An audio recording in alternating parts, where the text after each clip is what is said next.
취업TV 널스온 정혜성입니다. 자, 오늘 주제는요, 간호사 국시 응시자 수와 또 대학병원의 입사 정원 수에 대해서 한번 이야기를 해보도록 하겠습니다. 되게 궁금한 것 중에 하나인 것 같아요. 그렇죠? 여러분 이제 국가고시에 대해서도 아마 이제 3학년 되면 되게 관심 있게 볼 텐데, 지금 아마 이 영상은 이제 간호학과에 입학하고자 꿈을 꾸는 고등학생들이나 또는 간호학과 1학년, 2학년생들은 아직 국가고시에 대해서 잘 모르니까, 그리고 또 어느 정도 인원들이 어떻게 배출되는지 잘 모르니까 그런 정보들을 한번 이야기를 해보도록 하겠습니다. 자, 일단요, 올해 2020년 국가고시는 1월 22일 날 치러졌습니다. 그러면 국가고시가 딱 치루어지고 발표는 언제 나올까요? 올해는 2월 13일 날 나왔으니까 한 20일 정도의 폭이 있나요? 예. 모든 시험은 다 객관식으로 치루어집니다. 그래서 생각해보면 객관식이면은 뭐 이렇게 꼭 우리 투표하고 선거 결과 바로 나오듯이 금방 몇 시간 만에 나올 수도 있을 것 같긴 한데, 어쨌든 뭐 이렇게 이제 시간 터울을 가지고 발표를 한다는 거, 그 기간 동안에는 조금 여러분 마음이 이제 혹시나 뭐 실수하지 않았을까 뭐 조마조마하다는 거. 그 다음에 중요한 거는 떨어지는 지원자 학생들도 많다는 겁니다.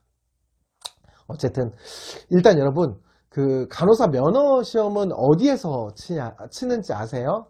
한국보건의료인 국가시험원이라는 기관에서 맡고 있습니다. 간호사 면허뿐만이 아니라 이게 보건의료인에 관련된 모든 라이센스 관리를 이곳 한국보건의료인 국가시험원에서 담당을 하고 있습니다. 자, 여기서 이제 사이트 주소도 여기 이제 있어요. 여러분 궁금하면 들어가서 한 번쯤은 이제 봐야 될 것 같은데요. 간호사에 대한 개요, 한번 제가 보도록 하겠습니다. 간호사는 의사의 진료를 돕고, 이 부분은 백과사전이나 네이버에서 검색했을 때 단어 설명, 용어 설명하는 내용하고도 똑같습니다. 의사의 처방이나 또 규정된 간호 기술에 따라서 치료를 행하며 의사 부재 시에는 비상조치를 취하기도 한다. 환자의 상태를 점검하고 기록하고 환자나 가족들에게 치료, 질병 예방에 대한 설명을 해주는 의료인을 말한다. 뭐 이렇게 되어 있습니다. 자, 그리고 그 밑에는요, 특히 이제 간호학과 1학년, 2학년들도 아직 잘 모르는 학생들이 있더라고요. 전문 간호사 제도가 있어요. 전문 간호사 13개 전문 영역입니다. 기본적으로는 임상 경험 3년과 그리고 대학원에 진학해서 대학원에서 2년 동안 공부를 하고 나서 취득하는 거예요. 예, 그래서 그냥 잘 모르면 뭐 간호사 면허를 취득하면서 그 전문 간호사도 같이 따야지 막 이런 생각을 갖고 있는 학생들이 많이 있는데, 어쨌든 이제 순서는 그렇게 되어 있고요. 보건복지부 장관이 지금 정해놓은 13개 전문 간호사 영역에 대해서 왜 이게 전문 간호사 영역으로 되어 있는데, 요것도 이제 알아야 내가 어느 부분에서 좀 전문 간호사로 활동하고 싶다 이런 것들에 대한 꿈이나 목표를 세울 수 있으니까 뭐 요것도 한번 점검해 보도록 하겠습니다. 보면 일단 가정, 그리고 간염관리, 노인 마취, 보건, 산업, 아동, 응급, 임상, 정신, 종양, 중환자, 호스피스 이렇게 전문간호사 제도를 운영하고 있다까지도 한국보건의료인 국가시험원에 이렇게 나와 있습니다. 간호사는 상병자나 해산부의 요양을 위한 간호 또는 진료보조 및 대통령령으로 정하는 보건활동에 임무를 한다. 뭐 이렇게 되어 있어요. 그래서 요것도 내용도 이제 여기 지금 올려와 있지만 뭐 이렇게 많은 내용들을 싣고 있습니다.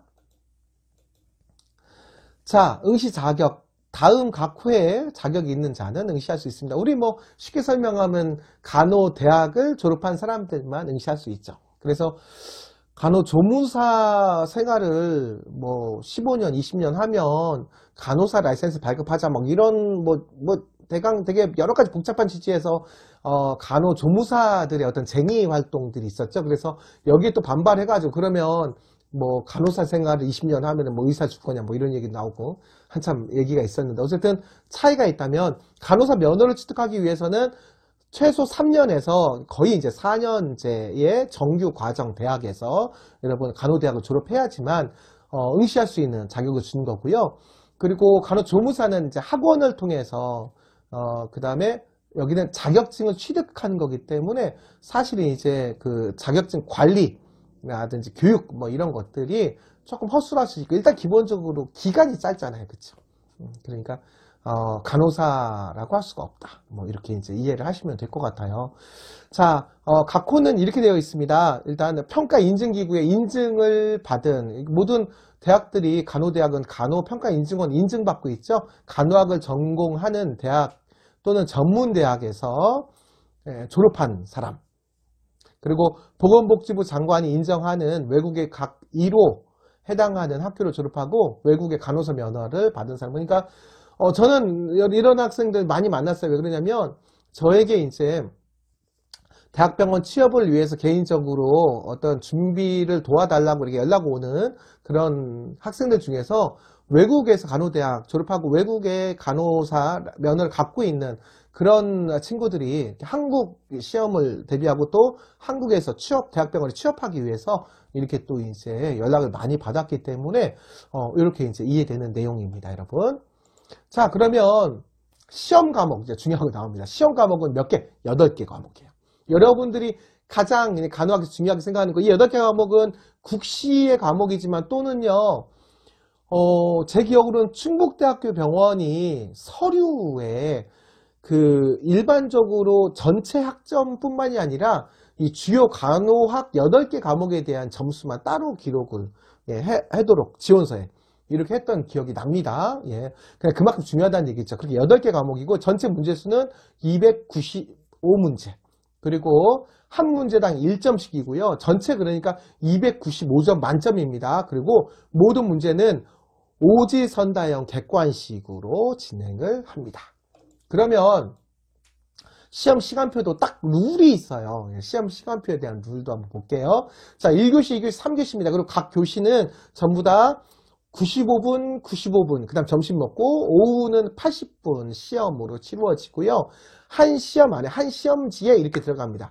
첫 번째 교시는요, 성인간호학, 모성간호학이고 문제수는 성인간호학 70, 그리고 모성간호학 35입니다. 그 다음 2교시는 아동간호학, 지역사회간호학, 그리고 정신간호학으로 셋 다 문제수는 35문제씩이고요.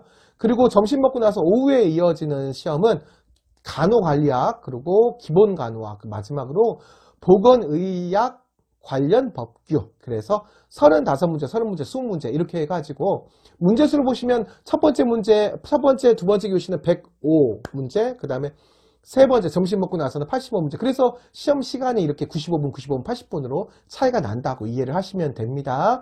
자, 모두 객관식입니다. 그렇죠. 그래서 여러분들이 조금만 이제 공부를 하면 어차피 우리가 4년 동안 공부했던 내용 가지고 하는 거니까 합격률도 사실 궁금하죠, 여러분. 얼마나 어렵게 내면 또 합격 못할 수도 있잖아요. 그렇죠. 일단 합격자 기준에 대해서 한번 보도록 하겠습니다. 전체 합격자 결정은요, 상대평가가 아니고요, 절대평가입니다. 기준 점수를 넘으면 합격합니다. 다행이죠. 왜? 우리 학교에서는 항상 상대평가 하잖아요. 그러니까 저 같은 경우도 학생들 점수 줄 때 진짜 마음은 전부 다 최소 B뿔 이상 다 주고 싶어요. 다 열심히 하니까. 근데 이렇게 딱 정해놓은 룰이 있어요. A학점은 저 같은 경우는 A학점 줄 수 있는 게 A학점 A뿔 35% 미만이거든요. 그리고 B도 40% 미만입니다. 그러니까 나머지는 C학점을 줄 수밖에 없어요. 그러니까 이렇게 좀 이렇게 차등화하라는 거죠. 공부를 열심히 하고 잘하는 학생들과 부족함이 있는 학생들을 차등화하라. 이게 되게 이제 좀 이렇게 미안하다는 생각이 드는 경우들도 많이 있습니다만, 그런 게 인증을 잘 받기 위해서는 또 그렇게 해야 된다고 하니까 여러분이 그렇게 이해를 좀 해 주셨으면 좋겠고요. 자, 합격자 결정은요, 여러분, 총점의 60% 이상, 그리고 매 과목마다 40% 이상, 그렇게 득점한 사람을 합격자로 합니다. 자, 그리고 응시 자격이 없는 것으로 확인된 경우에도 나중에 합격하고도 합격 취소할 수 있는 거고요. 여러분 합격 발표 어떻게 볼 수 있냐면요. 국시원 홈페이지를 통해서 볼 수도 있고요. 또 모바일로도 볼 수 있고요. 여러분 전화번호 입력해 놓으면 합격했습니다. 그리고 합격 통보 문자로도 이렇게 받을 수가 있습니다. 자, 마지막으로 이제 합격 퍼센트를 제가 중요하게 생각하는 거는요. 그 합격률도 중요하지만 그 몇 명의 신규 간호사가 새로 배출됐는지 이것도 좀 관심이 있어요. 자, 이렇게 볼게요. 자, 2015년 봤을 때는요. 16,000명이 응시를 했고 그다음 96% 합격률입니다. 근데 2019년 작년에 보니까 21,000명, 5,000명이 들었어요. 5,000명 이상. 엄청나게 많은 숫자가 신규 간호사 TO가 이만큼 늘었다는 얘기예요. 그리고 합격률은 96.4%. 여러분 전체 합격률이 재밌는 거는 다 비슷비슷하게 이 96%대를 유지합니다. 시험의 난이도를 여기 맞추는 거예요. 근데 딱 한 번 실패한 적이 있죠. 언제예요? 2016년이죠. 합격자 보세요. 합격률이 93.8%. 이때는 정말 거의 모든 대학의 학생들 중에서 모든 학교에서 다 떨어진 학생들이 있었고요. 전국적으로 봤을 때도 엄청나게 많은 숫자. 그러니까 생각해보면 18,656명이 지원해가지고 1,100명 정도, 1,100명, 1,200명? 진짜 이렇게 많은 숫자가 이렇게 떨어졌습니다. 다시 재수를 해야 되는 상황이 됐을 것 같아요. 자, 올해 보겠습니다. 올해는요, 여러분 2020년 올해 1월 22일에 치루어진 간호사 취득 면허 시험은요, 역사적으로도 제60회 시험이었어요. 그리고 응시자가 전체가 22,432명이고요. 이 중에서 21,582명이 합격을 했습니다. 그래서 합격률은 96.2%. 예, 이 정도. 시험 난이도는 어느 정도 맞았죠? 뭐 이렇게 이제 자, 여러분 국가고시에 대해서 잠깐 정리해 드렸는데요. 그러면 이제 궁금한 거는 그거죠. 그러면 대학병원은 TO가 몇 명인가? 자, 이 간호간병 통합 서비스가 시행되고 나서, 그러니까 최근의 기준, 작년으로 기준. 자, 이렇게 따졌을 때 빅5에서만 3,000명 이상이 됩니다. 그리고 뭐 고대 의료원이나 한림대 의료원, 그다음 백계열 뭐 이런 의료원 계열에서도 역시 뽑는 인원이 7,800씩 되거든요. 뭐 그렇게 따지고 그 다음에 전체 대학병원급의 병원들의 개수를 따졌을 때는 한 8,000 정도의 숫자가 대학병원 신규 TO라고 계산이 됩니다. 자, 그렇게 따지면 여러분 우리 금방 이야기했던 이 신규 간호사 숫자 그리고 플러스 신규 간호사지만 기졸업자들까지 포함해서 취업 신규 재수하는 그런 간호사들까지 숫자를 같이 계산했을 경우에 3대 1 정도의 경쟁률을 가지고 있다라고 생각을 하시면 이해가 될 것 같습니다. 자, 이번 시간에는요 국가고시에 대해서 그리고 국가고시에 나오는 신규 간호사 숫자와 그리고 신규 대학병원에서 입사하는 숫자에 대한 그런 이야기로 한번 나눠봤습니다. 널스온 여러분 많이 사랑해 주시고요. 좋아요 많이 눌러주세요. 감사합니다.